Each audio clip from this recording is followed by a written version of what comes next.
Quand on est manager intermédiaire, en moyenne, le temps de réunion, c'est 30% du temps de travail. Et quand on est manager dirigeant, eh bien, c'est plutôt 50% du temps en réunion. Alors, le risque, bien sûr, c'est de s'éloigner de la réalité du terrain, de ne plus être disponible pour ses équipes, et puis aussi de devoir produire en dehors des temps de réunion, en dehors des temps de travail.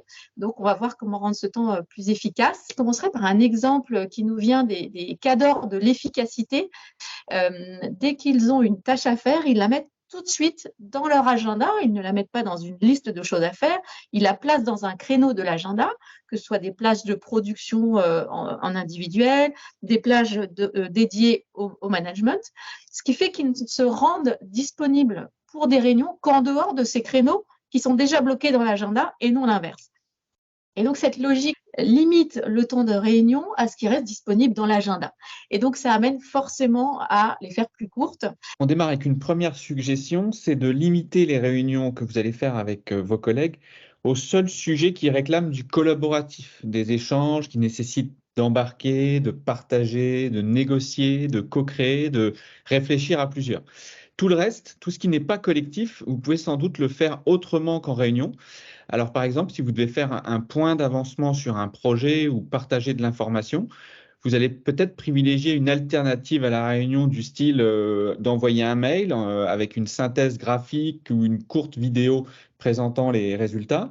Ou bien vous allez utiliser des outils de partage d'informations, je pense à Trello, à Asana, qui vont vous permettre de partager des plannings, des tâches. Troisième voie, vous pouvez aussi partager des tableaux de bord d'avancement qui sont du coup consultables à tout instant par chacun et il peut venir y remplir les chiffres clés à partie finalement du projet. Et puis une dernière possibilité, c'est avec du management visuel en faisant de l'affichage de données, de photos, d'actualités et que ça soit visible par tous dans un lieu de passage ou bien en digital sur un mur virtuel.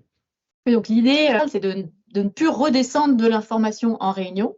Alors, cette alternative, elle remplace pas évidemment la réunion à 100%, mais elle va les raccourcir grandement parce que les réunions ne deviennent finalement plus que des moments consacrés aux questions-réponses, aux échanges, aux réactions concernant ces informations que tout le monde aura pris petit à petit l'habitude de consulter avant de venir à la réunion. On n'est pas tous en train de découvrir une information en même temps, en synchrone, mais finalement, quand on le souhaite, en allant piocher dans les outils qu'évoquait Charles. Un deuxième point, eh bien, vous pouvez optimiser votre réunion grâce à des rituels, par exemple le rituel de 15 minutes le matin. Ça, c'est une technique qui vient des méthodes agiles et son objectif, c'est de créer une dynamique de soutien mutuel dans l'équipe et de lancer la journée une bonne dynamique plutôt que de faire 1 heure et demie de points dans la semaine. Ben, souvent, on fait ça en 3 temps. On fait un accueil convivial qui crée du lien, ça peut être un icebreaker, ou mettre en jambe dans la réunion, du style partager une citation que vous aimez ou quelque chose comme ça. Donc ça, c'est très court. Le deuxième temps, c'est le temps pour l'information clé du jour que vous allez partager avec votre équipe. Et enfin, on fait un tour de table des petites victoires, des difficultés rencontrées la veille par chacun. C'est un peu les tops et les flops de ce que chacun aussi a peut-être prévu dans la journée, des éventuelles demandes d'aide pour stimuler un peu les interactions à l'intérieur de l'équipe et faire avancer les sujets bloquants. Chacun doit se limiter à prendre la parole 2 minutes maximum pour tenir le format de 15 minutes qu'on a évoqué tout à l'heure. Et donc, ça nécessite que chacun ait un petit peu fait un effort de préparation en amont. C'est une technique qui est particulièrement intéressante si vous avez des équipes à distance ou un projet de production collective à réaliser ensemble dans un temps défini. Dernier point, on vient d'évoquer ça comme un morning call, un call du matin, mais la fréquence peut évidemment être ajustée. C'est à vous d'ajuster, d'inventer ce format avec vos équipes. Une autre façon de gagner du temps en réunion est d'organiser des réunions de 30 minutes. Si vous avez notamment beaucoup de rendez-vous découvertes où vous avez besoin de rencontrer des partenaires, de découvrir un projet, d'interagir avec un collègue, le format de 30 minutes est très adapté. Alors, je vais vous présenter. C'est une technique qui est assez utilisée notamment par des commerciaux pour défricher en peu de temps si un prospect ou un projet représente du potentiel, mais c'est également utilisé aussi pour des personnes qui ont besoin de rester en veille, de se nourrir de partage, de découvrir des partenaires, des prestataires, des consultants, des confrères, et donc être toujours dans cette dynamique de veille. Alors, un rendez-vous de 30 minutes, c'est en fait découpé en 3 fois 10 minutes.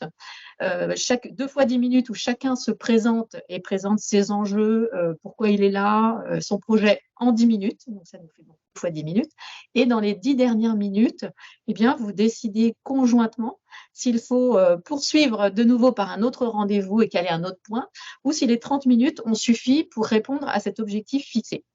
La règle dans ce cas-là, alors c'est bien sûr pas valable si vous avez des gros chantiers de travail, c'est vraiment valable pour la découverte, hein, c'est vraiment cet objectif. Donc la règle, c'est de se limiter strictement au temps imparti, ce qui nécessite, ce qui va pousser les deux participants à être très efficaces, à avoir préparé et à savoir quel est vraiment l'objectif de la rencontre, le sujet le plus important à traiter. L'avantage de traiter ça en 30 minutes, c'est que ça vous évite de perdre du temps si rapidement vous avez répondu à l'objectif fixé ou que la personne n'est pas le bon interlocuteur. Et enfin, ce format de 30 minutes, il est génial parce qu'il force aussi, il encourage la concentration pour délivrer en fait le meilleur des deux personnes en 30 minutes. Et vous verrez qu'une fois rodé, vous en tirez vraiment des bénéfices et vos interlocuteurs vous remercieront parce que ce seront des moments où tout le monde est plus concentré et donc plus efficace. On recommande vivement de commencer les réunions à l'heure, même si tout le monde n'est pas encore présent, parce que à l'usage, ça va renforcer au sein de vos équipes l'importance de la ponctualité. Le deuxième rappel essentiel, c'est de prendre l'habitude de demander du feedback à vos interlocuteurs en fin de réunion. Ça peut être via un tour de table pour répondre à une question du style « Comment aurions-nous pu être plus efficaces sur le sujet du jour ?» Comment pourrait-on raccourcir la durée de la prochaine réunion? Comment cette réunion peut-elle nous faire progresser?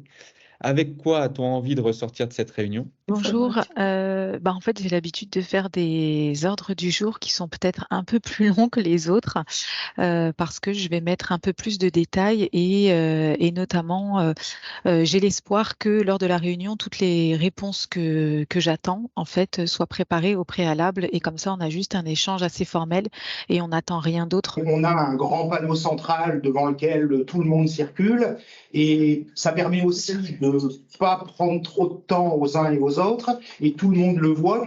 On vient y mettre une petite annotation qui renforce le message qu'on veut passer et chacun le prend au moment où il passe devant, ça attire l'attention sans mobiliser trop de temps des uns et des autres.